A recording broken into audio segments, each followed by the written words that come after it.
And in our setting here, one of the challenges has been poor internet access. It's everywhere, and especially for students. What strategy should we adopt to ensure that we get most out of these tools? We are all not in normal times.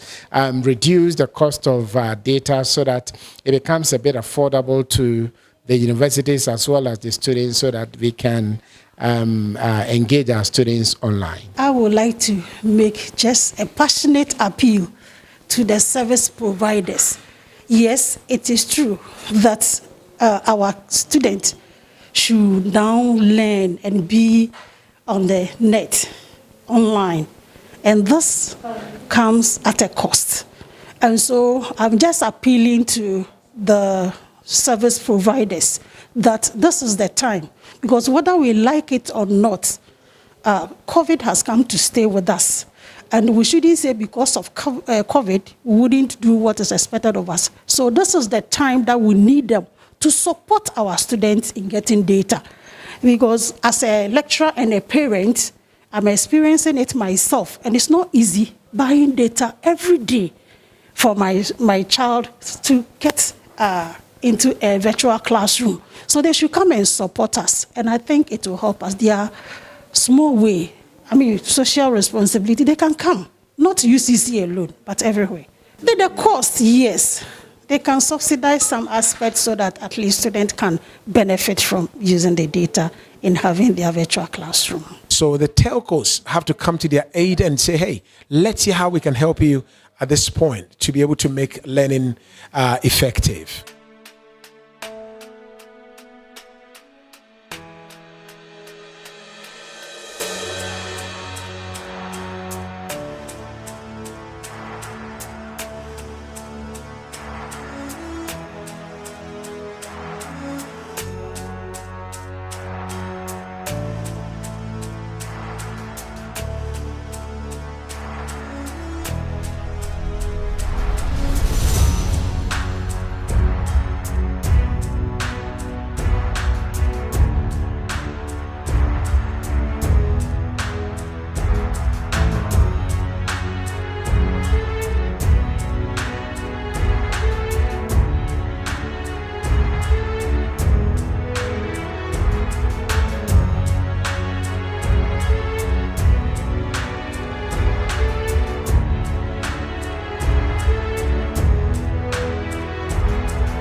You need to develop the content in such a way so that students can definitely use the phone as well.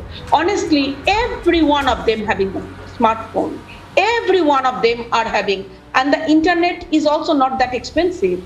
And every one of them, whether it is an Android phone and whether it is any kind of phone they are using, basically Android phone, the Google Drive is very compatible. So if we use available the content in the Google Drive, they can access the Google Drive everywhere. And yes, internet is a challenge, but there is also, if there is a challenge, there is also a willpower. The moment we know that this is how we need to live, we don't have the solution, we ought to learn. And definitely the government has to play an important role to minimize that gap of equity, because the digital divide is a big challenge all over the world. I should say that the students now in this continent, in this country, quite fortunate in a way, because I see that even the people, Uber drivers, they are also having the smartphone. A taxi driver, every one of them are having the smartphone. So if I have a will, I definitely will find a way, because 10 years ago, this was the story. But now 10 years now, from 2020 and 2021, I think we need to really make sure that we have the available internet connection issue, solution for all of them. So this is all about the mindset I considered at this moment, because our teachers were also having similar kind of the challenges when they are at home. But when we said that, that we have no choice, but you need to come to Zoom, you need to come to the Google Meet, you need to come to this one, they find a way. They really worked out on that. So this is how I think we need to really do it. So as I said, that you need to really make sure that anything you implement, they buy the idea. They need to really understand that I have no choice but to do it. This is how we have to do it. Then it will be much easier for us.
tell us, in brief, which of them can we actually use in the university setting to promote learning, especially in times like these, where we are not supposed to meet physically. Yeah. Yes, thank you so much. I would say the G Suite is a must-have. Okay, number one, because it has a lot of package, in itself. And if you can get the Zoom webinar as well, depending on the class sizes you have, I would say yes, sir. Please go for those two. Okay. All the other add-ons like the screen castify and all of those bits, some of them you see that you can still get them integrated in the other ones anyway. Okay. But depending on the resources you control, you might want to certainly have the one that I've just said. Okay. So these two, off the top of my list, to answer your question, please, I would say that these two I must have. Okay, but let me just round up with some of these things so that we can look at some of the best practice, but let us also bring it into the context of what we are doing here, and even the teachers that we are training, where they end up. But being mindful of what I said, that they may also end up in London or in an international school, willing to pay a higher bill for light bill to have it on than to pay something small and they're having doom so all the night. Yeah. It's true. And Ghanaians are proving that yes, they'll do it. So why don't we invest into some of these things and pass the fee on? It's something that we can, it's something, And it goes back to the policy makers, policy think tanks. It goes back to that. It goes back to saying these things. We might have to start from somewhere. There'll be bottlenecks along the way. The second point too is this. I'm looking at this room. Trust me, it's a good starting. It's a good starting point. It's a good starting point. Yes, I came in, saw the keyboards. If you need to, this seat too, they are there. But again, it also comes to the issue of the culture of maintenance. And if we are really using some of these things and we are giving feedback, maybe it sounds a bit critical, then a keyboard that is not working has to be replaced within a shorter possible time, so we can have these going on. You see, all these things are true. Even the government started working on them when RLG started distributing laptops. We know where most of them are. I am looking at this typical classroom. Exactly. But you like the classroom. Yes, and you see that, hey, this is like. And then compare with 70 students in Bubonko Secondary School. In one, I hear there are even places with 140 in one classroom. Yes. I think the problem has to do with the level of resources parents are controlling. Because if somebody would pay $13,000 for the child to be in school, then at least we have to look at the best fit. Is it a month? The best fit. Sorry. The left hand side. So when it comes to the right hand side, what happens? You do the opposite operation. Yeah. Opposite, okay? Anybody else? Emmanuel? The camera is off, please. I hope that you have some questions for me. Buddha, Tia. Okay. The way she has taken the time talking to the students. Yes. If she doesn't do this, she will lose her job. But in our Vice President son is there. Yes. That's the issue. But you know what? But you know what? Let me tell you something. But you know what? Sometimes too, I'm beginning to think that in life, the value I give to myself will determine how people value me. It's not a selective school, but she says, look, this school is not for everybody. And they don't advertise. Differentiation. We're using the UDL. Okay, so people will be happy to pay to get in. And that's why I use the issue of the electricity tariff, that I'd rather pay more and enjoy that comfort. And there are people in Ghana now who are ready to pay. I think our medical school is an example. Yeah, because it's a place of choice. And you have to pay, isn't it? You have to pay to get in. But I know people who qualify to go to Legon or TED money for. I'm telling you. Doc, please, So if it is to invest in something that will give them something they need in life going forward, then I think we might want to, at some point, acknowledge and recommend that for them as well. So I think that pretty much brings me to the, I was going to talk about Kahoot. Kahoot is a very lovely, simple tool. What it does is it allows you to give short quizzes, and then they'll be answering in real time, and you can see what everyone is doing. Okay, it comes from there as well. Thank you so much for having me. Like I said, I am a product and sell a product.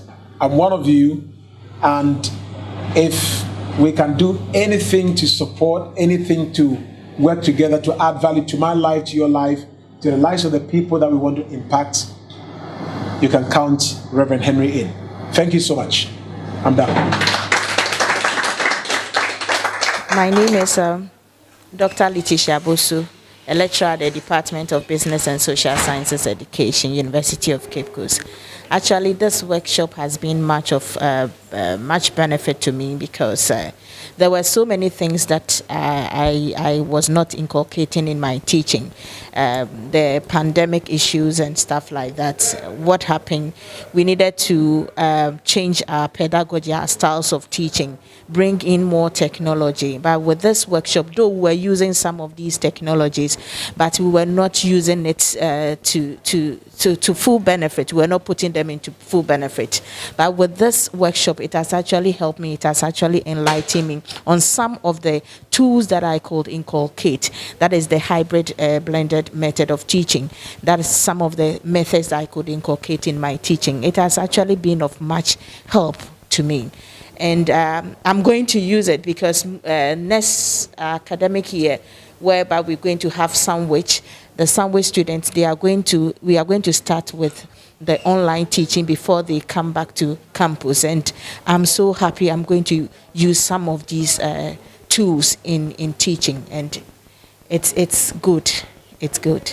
We, in as much as the pandemic, the COVID is real, we need to distance ourselves, and we can also do that because some of the students may be carriers of this COVID-19 virus. So we as teachers, we as educators should try as much as possible to use much of the technology, these tools, in still teaching. We can bring the classroom on the internet, and then though that kind of social bond wouldn't be there, we can actually create it. We can actually create it and let it be there. I'm Letitia Sam, a lecturer at the Department of Business and Social Sciences Education, UCC. I should think this workshop is very important since it has educated us on how to teach the students not only in the classroom but also the use of technology such as Google Meet, Zoom, and Google Classroom, among other tools that you can also adapt in the teaching of your students. I've always been using face-to-face meetings with my students, but with today's workshop, I should think I'm going to adapt or use the hybrid way of teaching, which means the face-to-face in addition with the adoption of technology in teaching. Now, I'm not only going to use the face-to-face teaching in the classroom. I'm going to engage my students using either Zoom or the Google Meet. And I'm sure that will facilitate the teaching and learning very much. They should not panic, even in the midst of this pandemic, because teaching cannot only take place in the classroom, but in addition to technology, we can have a nice discussion, and that will go a long way in helping them to get the knowledge that they need to acquire as far as the semester is concerned. My name is Tufo Kwatin, and I am a lecturer in the Department of Business and Social Sciences Education. As a matter of fact, had it not been the onset of the COVID and the interventions put in place by the university administration for us to still continue to engage the students in the midst of the restrictions, let me say, I in person have not been so much involved in the use of these tools insofar as technology is concerned in teaching my class. So when it became necessary for us to use the technologically mediated tools in engaging our students.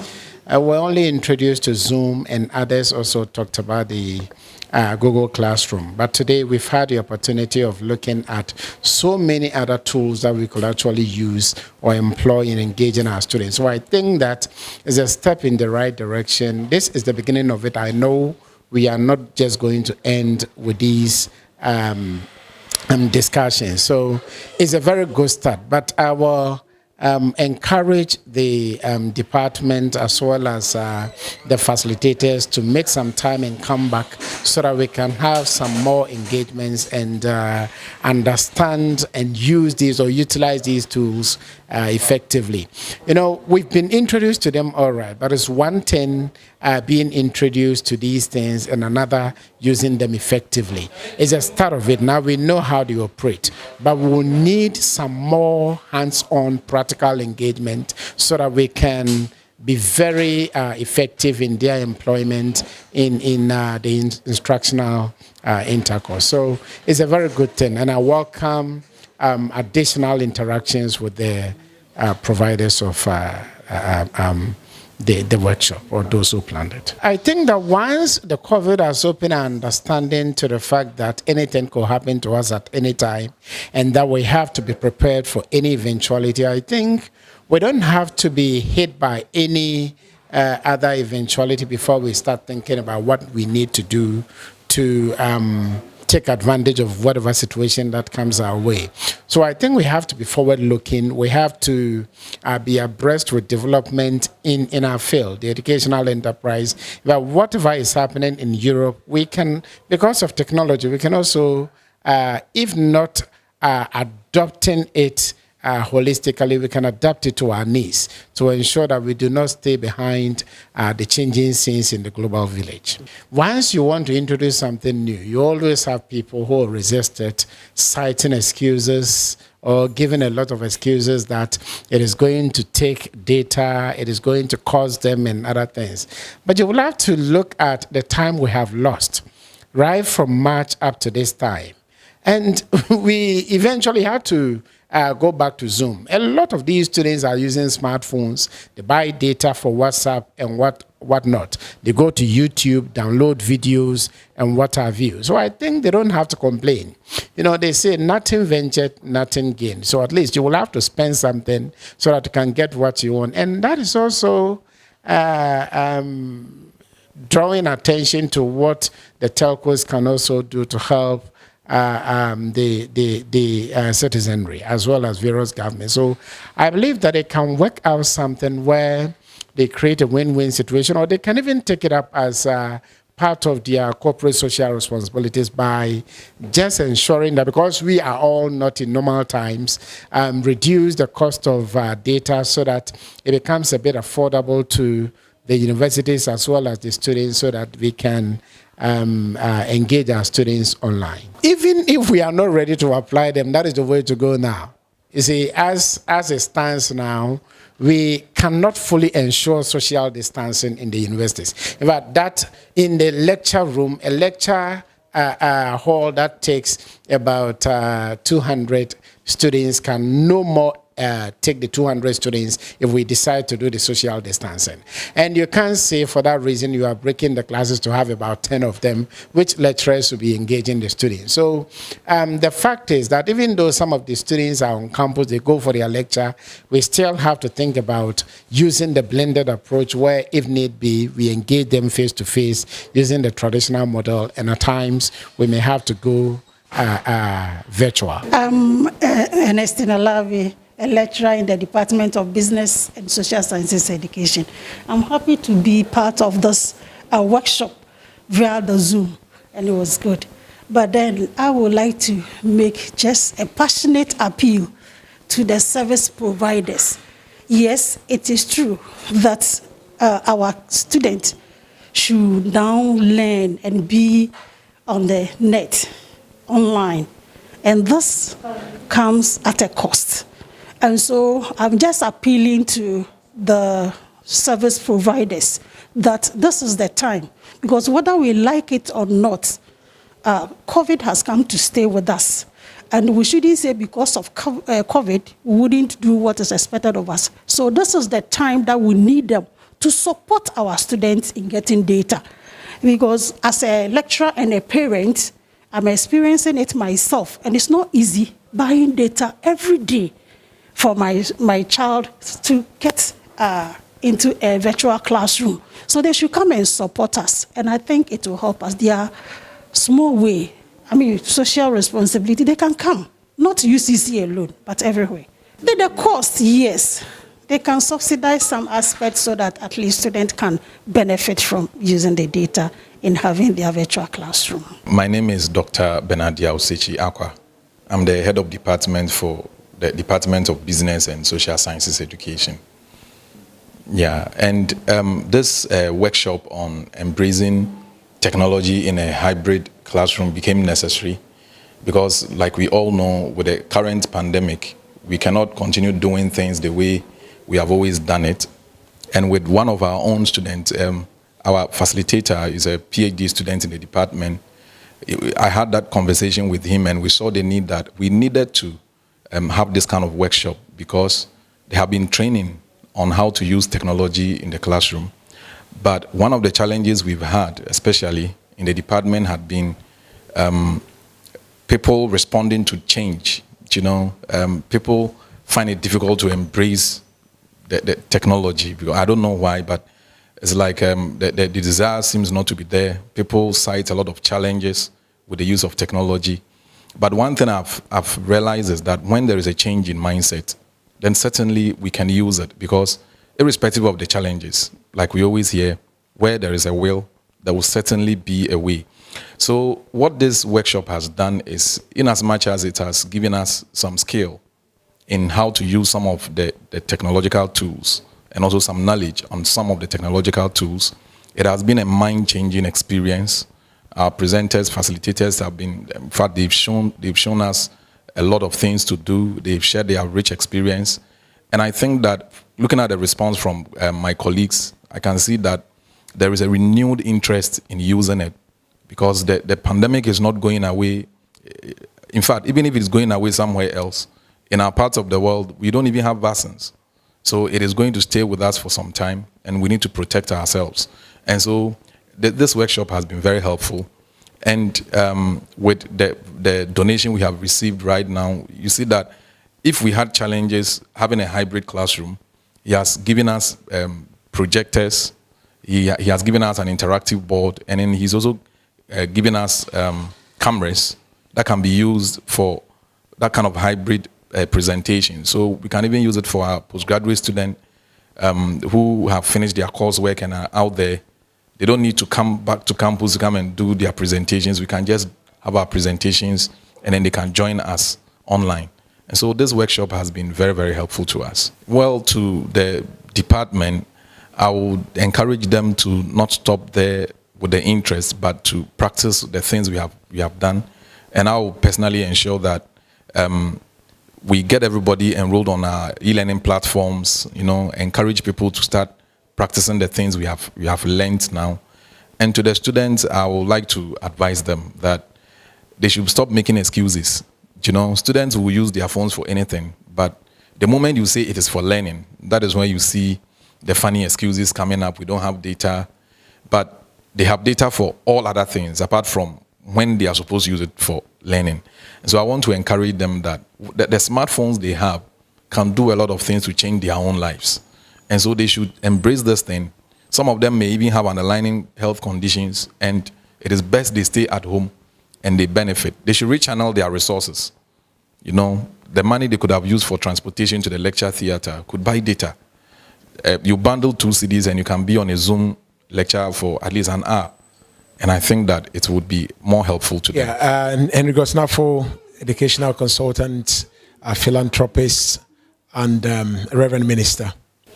Yes, so today what we've been doing is to have this lovely workshop for cross-section of the lecturers, professors, and the training assistants and other people within the University of Cape Coast, especially within the Faculty of Education. And the purpose is to look at how do we support and embrace the use of technology in a hybrid classroom. I think in a way, COVID has forced the hand of time and has pushed us into a situation where, look, like it or not, you have to embrace technology.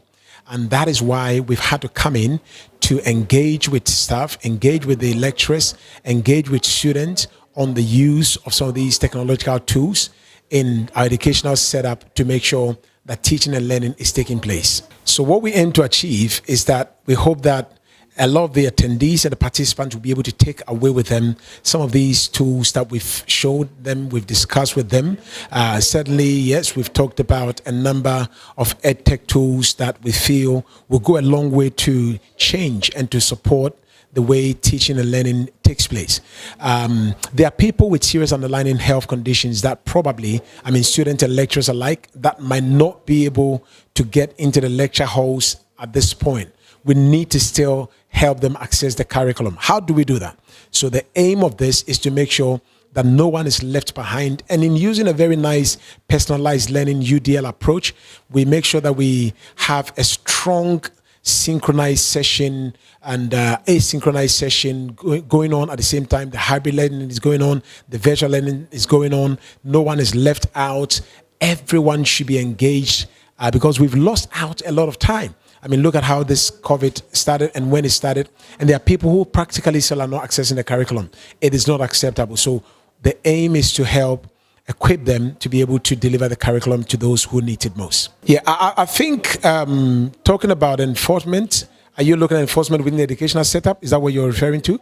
Right. So, yes, I know that the government has an educational inspectorate directorate, which I think are doing a very good job. But certainly more can be done. Like they say, there's always room for improvement. So what needs to be done is, whilst government is giving away equipment and even PPEs within this COVID era, I think we also need to follow up to find out, is it being used? Okay, because there will be people who would not embrace technology, would think that, look, even when we are teaching face to face, you cannot access it, you cannot understand. Now you're telling me to teach you virtually, but that's not the way to go. So how are we also following up on those teachers? How are we also following up on the student to make sure that the resources that are being sent into these institutions are being used for the purpose? And then secondly, there's still an institution that needs a lot of resources. So I want to use this medium also to call on the government, to call on industry, to call on the corporate world as part of their CSR, to make sure that if they can also do something in terms of their corporate social responsibilities, to say, hey, we're going to give this to the investees. Some of these investees, some of these institutions haven't got the gadgets they need, the tablets, the laptops, the interactive whiteboards, the projectors, the software, the internet connectivity and accessibility. So the telcos have to come to their aid and say, hey, let's see how we can help you at this point to be able to make learning effective. Love it or hate it, COVID is not a good thing. We all pray and hope, like the president has been saying, this too shall pass, that it happens and so quickly. We hope it does.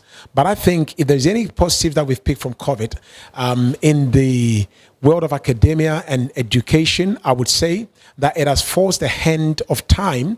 It has pushed educators to think 20 years down the line, 30 years down the line. So now people are using Zoom, people are using Google Meet, people are using Kahoot, people are using all these lovely educated tools, Wakelet, Screencasty, all these things.